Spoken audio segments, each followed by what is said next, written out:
Holloway mill shows the exact moment Frank realized he wasn't alone. Watch as camera 7 captures dozens of faceless workers moving in perfect sync. Notice how none cast shadows. The previous Watchman's journal warned, they're not workers, they're the product. Frank's uniform was found neatly hung, but his time card shows he's still clocked in.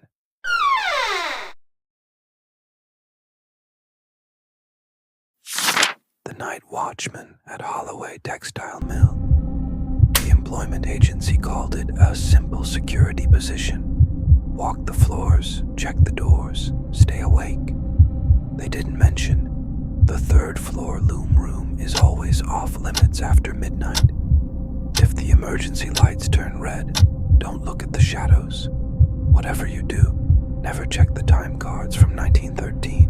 Retired cop Frank Mercer took the job for extra income. By his third shift, he wished he'd read the fine print. The first anomaly occurred at 2:34 a.m. The antique clock in the lobby, which hadn't worked in decades, suddenly chimed 13 times. As the last echo faded, Frank heard it. The distant thump, thump, thump of power looms running on the third floor.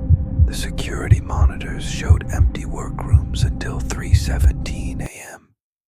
Then every screen filled with static except camera 7, which displayed the third floor from an impossible angle, as if suspended from the ceiling.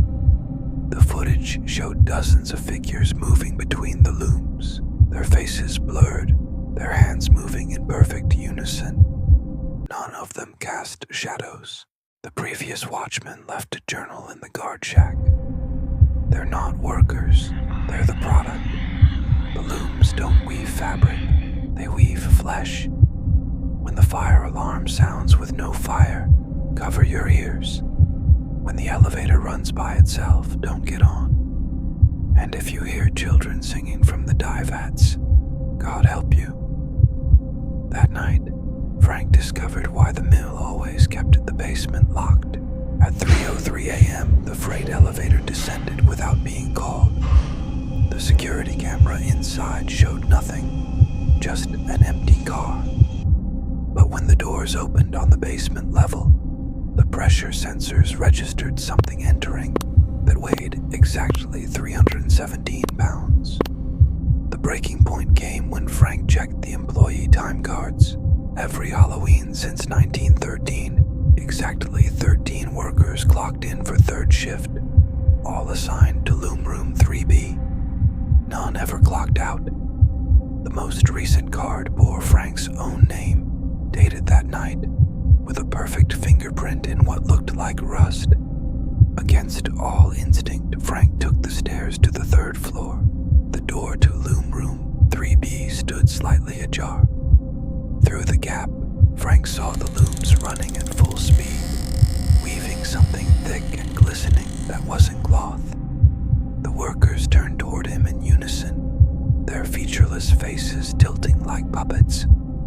Then the fire alarm sounded, not the modern electronic tone, the original 1913 steam whistle that shouldn't still function. Frank never signed out. They found his uniform neatly hung in the guard shack, his flashlight still on, pointed at the security monitors. The footage showed Frank making normal rounds until sunrise, including areas that had been locked for decades. The cleaning crew reported strange findings next morning. All the third floor looms were warm, as if running for hours. The dye vats contained a dark, viscous liquid that smelled like copper.